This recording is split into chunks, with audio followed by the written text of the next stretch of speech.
Kodaikanal Resort Plots for sale. For more information, contact 7667008999. Vetrivel முருகனுக்கு, வீரவேல் முருகனுக்கு.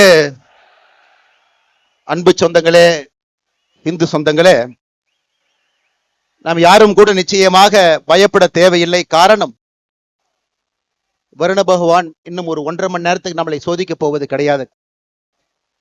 இது மலை துளிகள் என்று சொல்வதை விட இது கண்ணீர் துளிகள். மேலே இருந்து பார்த்து கொண்டிருக்கக்கூடிய நம்முடைய மூத்த தலைவர்கள், தானலிங்க நாடார் ஐயாவுடைய கண்ணீர் துளி, வீரத்துறவி ராமகோபாலன் ஐயாவுடைய கண்ணீர் துளி, இதே மண்ணில தன்னுடைய சித்தாந்தத்திற்காக மதத்திற்காக வெட்டி சாய்க்கப்பட்ட ராஜகோபால் ஐயாவுடைய கண்ணீர் துளி, நான் சார்ந்திருக்கக்கூடிய பாரதிய ஜனதா கட்சியினுடைய மூத்த தலைவர்கள் ஆடிட்டர் ரமேஷ் அவர்கள், எத்தனையோ மனிதர்கள் வெட்டி சாய்க்கப்பட்டிருக்கின்றார்கள், அவர்களுடைய கண்ணீர் துளி, அருமை சகோதரர் சசிகுமார் அவர்கள் உள்ளிட்ட இந்த இயக்கத்திற்கு கடைக்கோடி தொண்டர்களாக ஒரு சித்தாந்தத்தை தாங்கி பிடித்து அந்நிய சக்திகளால் வெட்டி யாரெல்லாம் படுகொலை செய்யப்பட்டார்களோ எல்லோருடைய கண்ணீர் துளியை நாம் பார்த்து கொண்டிருக்கின்றோம். இவ்வளவு பெரிய ஒரு கூட்டம், எழுச்சியான ஒரு கூட்டம், ஒரு மதத்தை சார்ந்தவர்கள், வாழ்வியல் முறையை பின்பற்றக்கூடியவர்கள், நம்முடைய நிலத்தினுடைய கடவுள் தமிழ் கடவுள் முருகபெருமானை மையமாக வைத்து மதுரை மாநகரத்தில் சங்கமித்து இந்து முன்னணி அவர்கள் ஏற்பாடு செய்திருக்கக்கூடிய இந்த கூட்டத்திலே நாம் எல்லாம் பங்கேற்றுக் கொண்டிருக்கின்றோம். இது ஒரு சாதாரணமான ஒரு கூட்டம் இல்லைங்க. ஒரு இனம் தன்னுடைய குரலை உரக்க சொல்லிக் கொண்டிருக்கிறது, தன்னுடைய உரிமையை நிலைநாட்ட வேண்டும் என்று விரும்புகிறது, தன்னுடைய வாழ்வியல் முறையை யாரும் தொந்தரவு செய்யக்கூடாது என்று ஏங்கிக் கொண்டிருக்கிறது. அப்படிப்பட்ட இந்து சமுதாயத்தினுடைய இனத்தினுடைய சொந்தங்கள் எல்லோரும் இங்கே வந்திருக்கின்றீர்கள். பெரியவர்கள், தாய்மார்கள், சாது சன்னியாசிகள், எல்லா மடத்தினுடைய பாரம்பரியம் மிக்க மடத்தை தாங்கி பிடிக்கக்கூடிய ஆன்மீகவாதிகள் ஐயா எல்லாரும் மேடையில் இருக்கிறாங்க. RSS பேரிய இயக்கத்தினுடைய மூத்த முன்னோடிகள் மேடையின் மீது இருக்கின்றார்கள். இந்து முன்னணியினுடைய தலைவர் அண்ணன் காடேஸ்வர சுப்பிரமணியம் அவர்கள் இருக்கின்றார்கள்.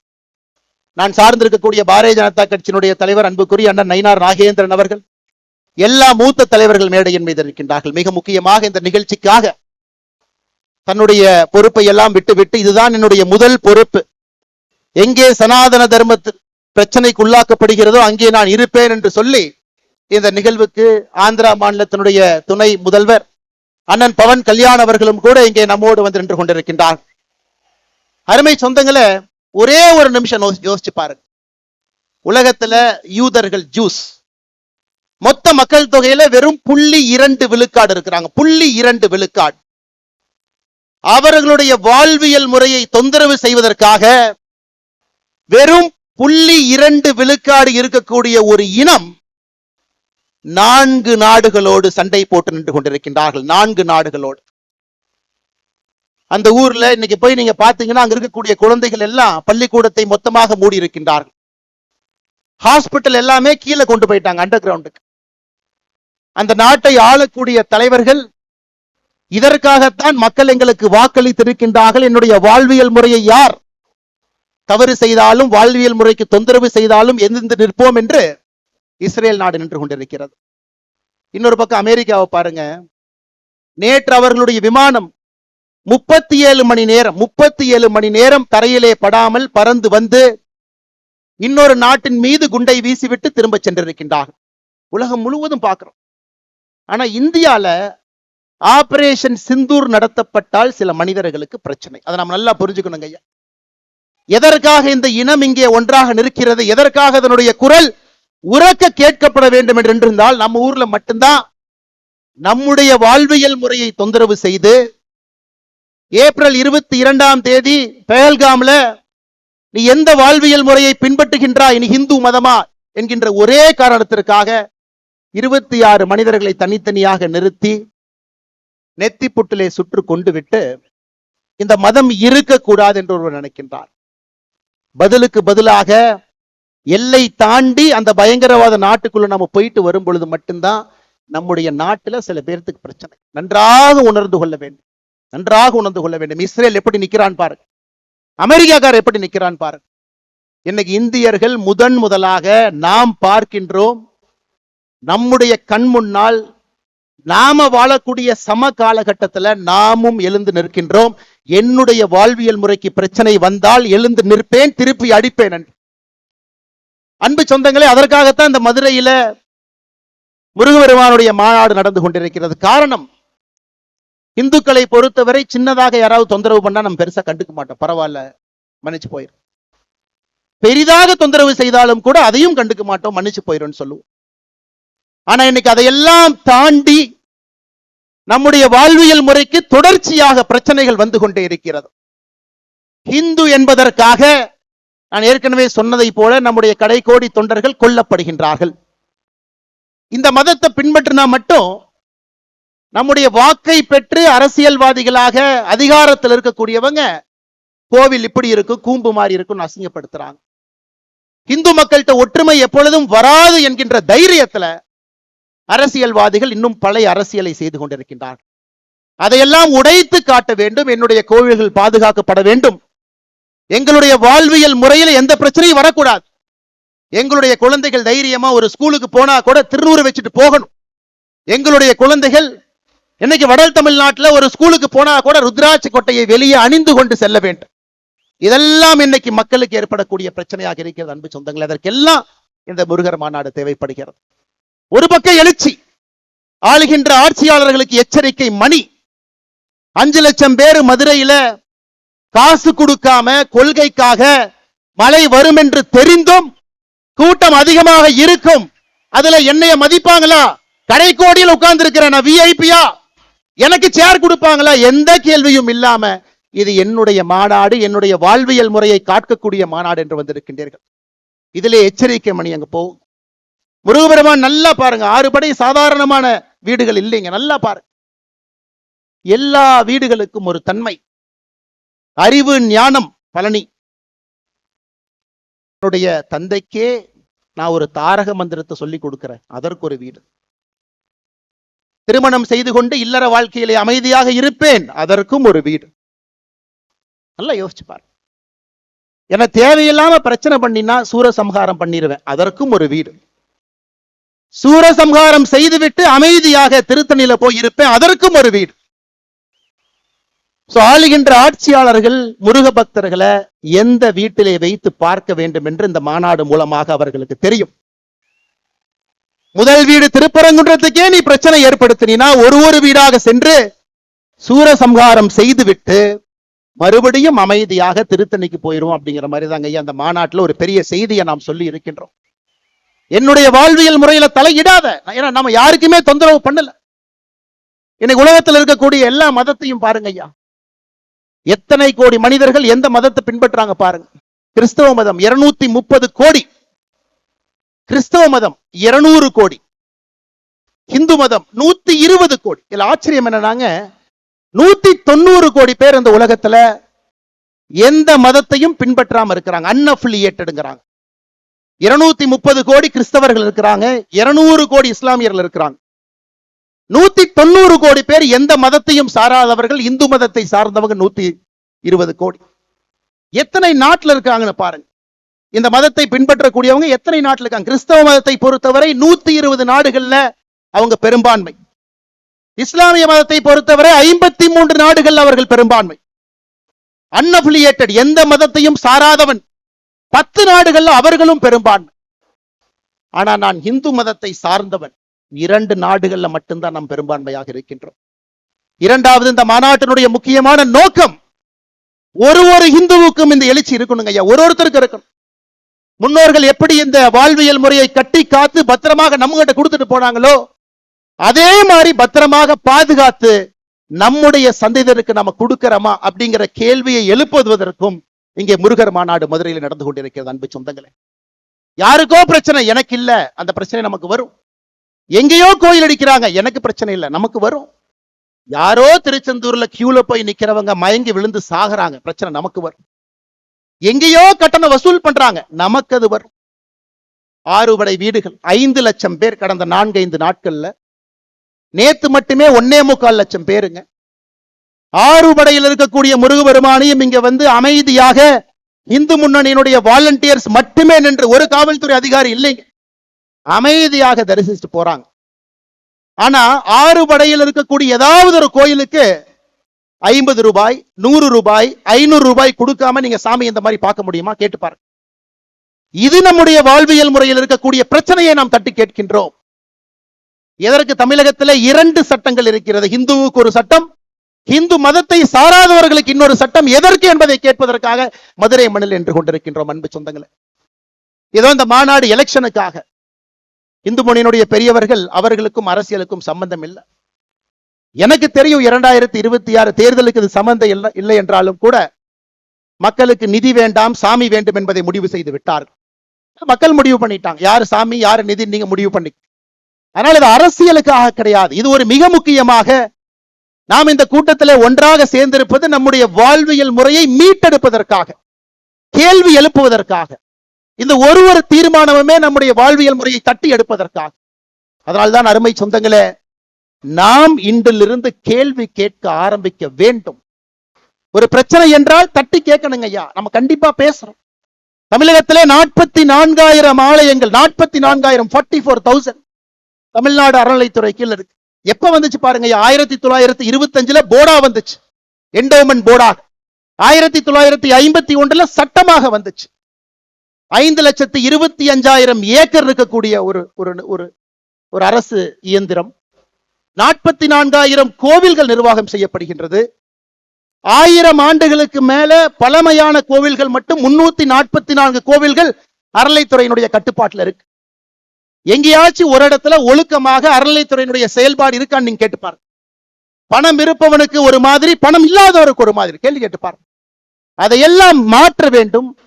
ஒரு புதுவிதமாக ஆன்மீகத்தை முன்வைத்து நடக்கக்கூடிய ஒரு ஆட்சி மட்டுமல்ல, ஆன்மீகத்தை முன்வைத்து இந்த சமுதாயம் தன்னை வழிநடத்தி கொள்ள வேண்டும் என்பதற்காக இந்த முருகர் மாநாடு நடந்து கொண்டிருக்கிறது. அன்பு சொந்தங்களே, அதனால இங்க வந்திருக்கக்கூடிய எல்லோருமே முருக பக்தர்களாக வந்திருக்கிறீங்க. ஆனா போகும் பொழுது வீர பாகுவாகவும் நாங்க போறோம் அப்படிங்கறத நம்ம மறந்துடக்கூடாதுங்க. இந்த மதுரை மண்ணிலிருந்து திரும்பி செல்லும் பொழுது நமக்கு அந்த உணர்வு வேண்டும். 230 கோடி கிறிஸ்தவர்கள் என்று சொன்னேன். கடந்த 10 ஆண்டுகள்ல கிறிஸ்தவ மக்கள் தொகை உலக அளவுல 12 கோடி உயர்ந்திருக்கிறது. 200 கோடி இஸ்லாமியர்கள் என்று சொன்னேன். கடந்த 10 ஆண்டுகள்ல இஸ்லாமியர்களுடைய மக்கள் தொகை 35 கோடி உயர்ந்திருக்கிறது. 2050 முடியும் பொழுது, 55 முடியும் பொழுது இந்த உலகம் இஸ்லாமியர்கள் பெரும்பான்மையாக இருக்கக்கூடிய உலகமாக, இன்னைக்கு இருக்கக்கூடிய இதே நேர்கோட்டு பாதையில போனா இஸ்லாமியர்கள் பெரும்பான்மையாக இருக்கக்கூடிய உலகமாக 2055 மாற இருக்கிறது. இன்னைக்கு கிறிஸ்தவர்ல பாருங்க, ஐரோப்பாவில் இருக்கக்கூடிய மொத்த கிறிஸ்தவர்களை விட வட ஆப்பிரிக்காவில் இருக்கக்கூடிய கிறிஸ்தவர்கள் அதிகம். More number of Christians are in northern part of Africa then in the whole of Europe. அதையெல்லாம் நாம் புரிந்து கொள்ள வேண்டும். நம்முடைய கலாச்சார சின்னங்கள் எங்கேயும் யாரும் அழிக்க கூடாது. ஒருவர் கூட மதம் மாறக்கூடாது. மதம் மாறினவங்களை திரும்பி கொண்டு வர வேண்டும். 120 கோடி இருக்கக்கூடிய உலகத்துல இன்னைக்கு 4வது பெரும்பான்மை சமுதாயமாக இருக்கின்ற நம்முடைய சமுதாயம் தொடர்ந்து இதே போல இருக்கணும். காரணம், இன்னைக்கு தமிழகத்தினுடைய அரசியல் களத்துல பாத்தீங்கன்னா தமிழ் வேறு, ஆன்மீகம் வேறு, இலக்கியங்கள் வேறு என்று பிரித்திருக்கின்றார்கள். ஆனா நம்ம ஊர்ல அப்படி பிரிக்க முடியாது.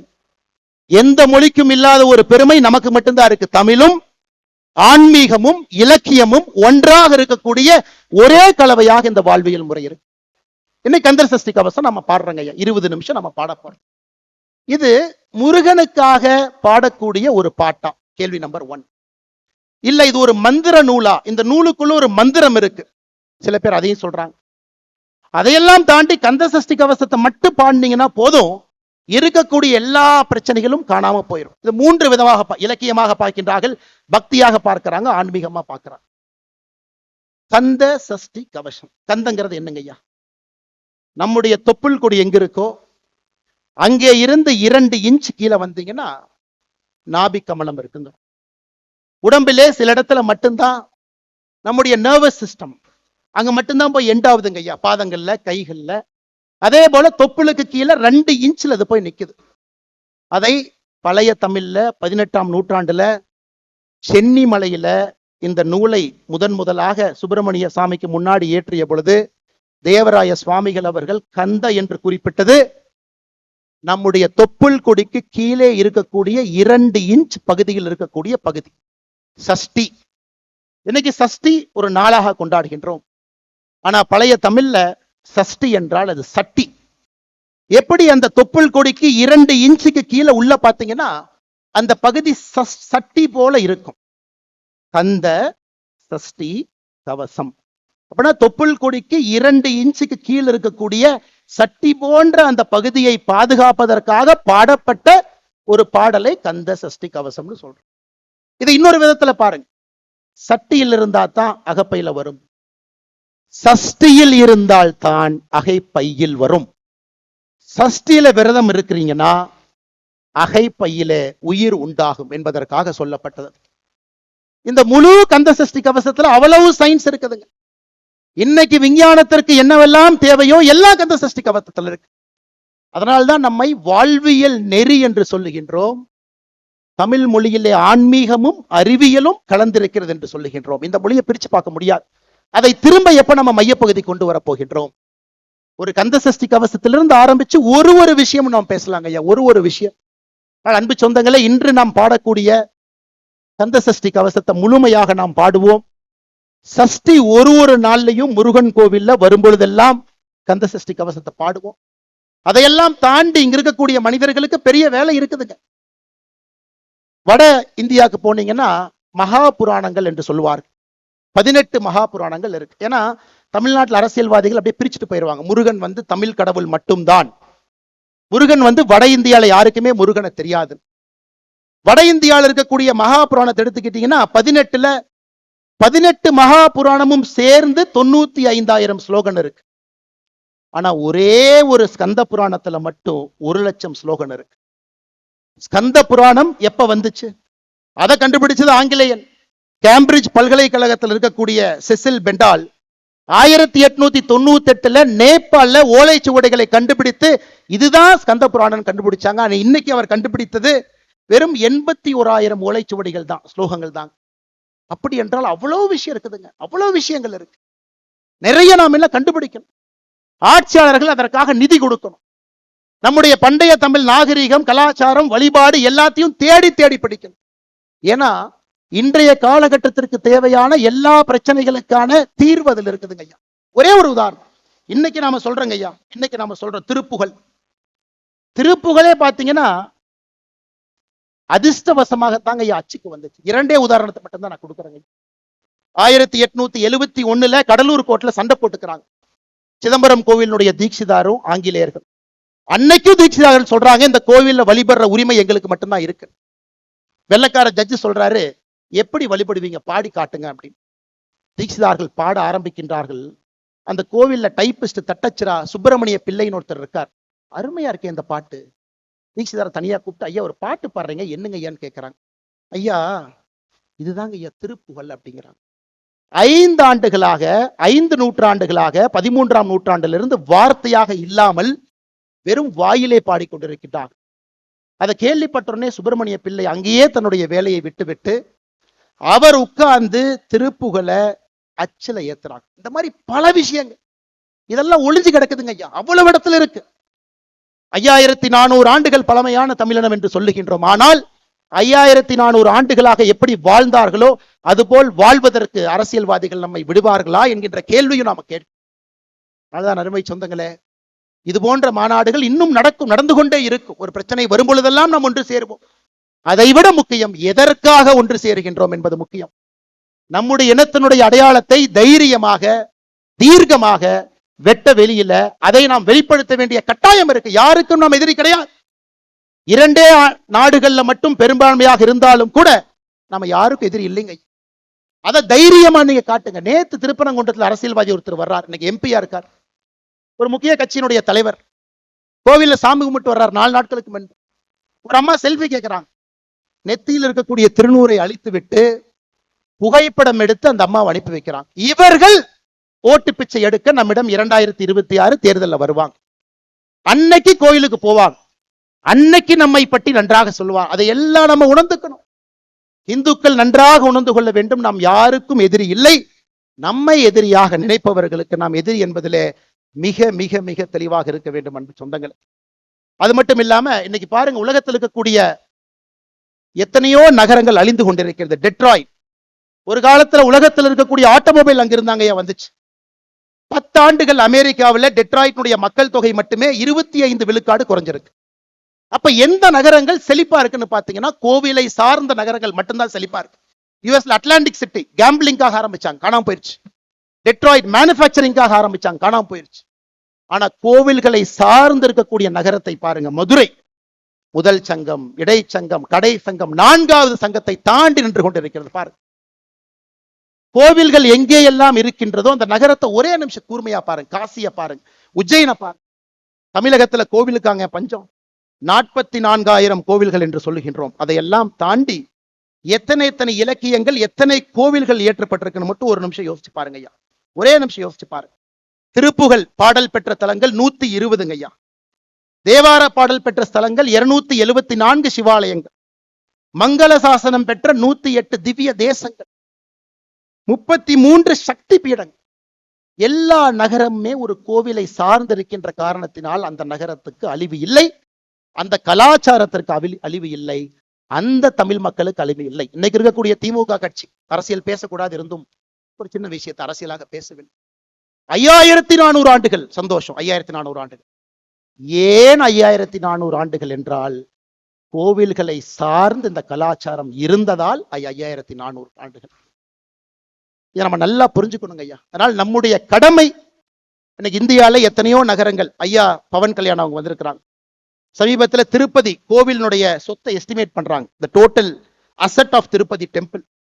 திருப்பதி டெம்பிளை பொறுத்த வரைக்கும் இந்தியாவில் 917 இடத்துல ப்ராப்பர்ட்டி வச்சிருக்கிறாங்க, சென்னை உட்பட.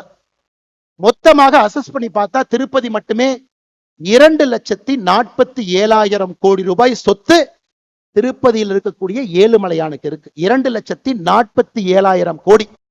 தமிழ்நாடு அரசனுடைய ஒரு பட்ஜெட்டுங்கிறது 3 லட்சம் கோடிங்க ஐயா. அதனால் ஆன்மீகம் சார்ந்த அரசியல், ஆன்மீகம் சார்ந்த வாழ்வியல் நெறி, ஆன்மீகம் சார்ந்த பொருளாதாரம் வரும் பொழுது மட்டும்தான் முருகன் நிம்மதியாக இருப்பார். முருகன் நிம்மதியாக இருக்கும் பொழுது நாம் நிம்மதியாக இருப்போம். நாம் நிம்மதியாக இருக்கும் பொழுது நம்முடைய கலாச்சாரம் நிம்மதியாக இருக்கும். அன்பு சொந்தங்களே, இதையெல்லாம் நீங்க கொஞ்சம் கவனத்தில் எடுத்துக்கங்க. எவ்வளவு தூரம் வந்திருக்கிறீங்க. போகும் பொழுது வரும் பொழுது எதுவும் நமக்கு நடக்காது. காரணம், எப்பொழுதும் முருகபெருமான் நம்ம கிட்ட இருந்து பார்த்துக்கிட்டே இருக்கிறான். எனக்கு முன்பு சிரவை ஆதீனம் சாமி பேசும் பொழுது ஒரு அற்புதமான கந்தர் அலங்காரத்தை சொல்லிட்டு இதை மட்டும் சொல்லுங்க போதும் என்றார். ஐயாவுடைய அனுமதியோடு மறுபடியும் உங்கள் முன்னாடி நான் சொல்றேன். நாள் என் செய்யும். இன்னைக்கு நாள் சரியில்லை, செவ்வாய்க்கிழமை பண்ணாதீங்க, புதன்கிழமை பண்ணாதீங்க. நாள் என் செய்யும், வினைதான் என் செய்யும். வினை என்னதான் பண்ணிரும். என்னை நாடி வந்த கோள் என் செய்யும். சனி பகவான் வந்துட்டாரு, சுக்கர பகவான் வந்துட்டாரு, சூரிய பகவான் வந்துட்டார். கொடும் கூற்று என் செய்யும். நாள் என் செய்யும், வினைதான் என் செய்யும், என்னை நாடி வந்த கோள் என் செய்யும், கொடும் கூற்று என் செய்யும். குமரேசர் இரு தாளும் சிலம்பும் சதங்கையும் தண்டையும் சண்முகமும் தோளும் கடம்பும் எனக்கு முன்பே வந்து தோன்றின. இது நம்முடைய கந்தர் அலங்காரத்துக்கு அருணகிரிநாதர் சுவாமிகள் சொன்னது. எப்பொழுதுமே ஆண்டவன் நம்மோடு இருக்கின்றான், நம்மை பாதுகாத்துக் கொண்டிருக்கின்றார். எப்பொழுதும் நம்முடைய வாழ்வு சிறப்பாக இருக்கும். அதனாலதான் பாருங்க, மழை வந்த மழை கூட நின்று இருக்கிறது. ஏன்னா பவன் கல்யாணம் அவங்க பேசி கந்தர் சஷ்டி கவசம் முழுவதுமாக முடிந்து அதன் பிறகு தீபாராத்தனை சாமிக்கு காட்டி நமக்கு காட்டும் வரை மழை வரப்போவது கிடையாது. கண்ணீர் துளிகள் மட்டும் வந்து கொண்டிருக்கும். இப்படிப்பட்ட சிறப்பாய்ந்த ஒரு மாநாடு நடத்தியதற்கு, இந்துக்களை எல்லாம் ஒருங்கிணைத்து காட்டியதற்கு, எத்தனையோ மனிதர்கள் பெயர் தெரியாம இந்த இயக்கத்துல டிராபிக்கை ரெகுலேட் பண்ணிட்டு இருக்கிறாங்க. முன்னாடி இல்லாம ரோட்ல அவ்வளவு பேர் நிற்கிறாங்க. அத்தனை இந்த பேர் இயக்கத்தினுடைய தொண்டர்கள் நின்று கொண்டிருக்கின்றார்கள். பாரதிய ஜனதா கட்சியினுடைய தொண்டர்கள் வந்திருக்கின்றீர்கள்.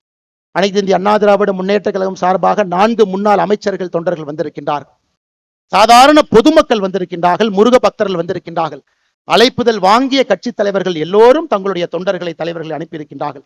அப்படிப்பட்ட சிறப்பு வாய்ந்த மாநாடாக நம்முடைய அக்கா கனிமொழி அவர்கள் சொன்னது போல இன்னி தமிழ்நாட்டில் மதுரை முருகர் மாநாட்டுக்கு முன்பு, மதுரை முருகர் மாநாட்டுக்கு பின்பு என்றுதான் அரசியல் சரித்திரம் இருக்கும். அதை நடத்தி காட்டியதற்காக என்னுடைய மனமார்ந்த வாழ்த்துக்களையும் நன்றிகளையும் தெரிவித்துக் கொள்கின்றேன். நன்றி, வணக்கம். பாரத் மாதா கி ஜெய்.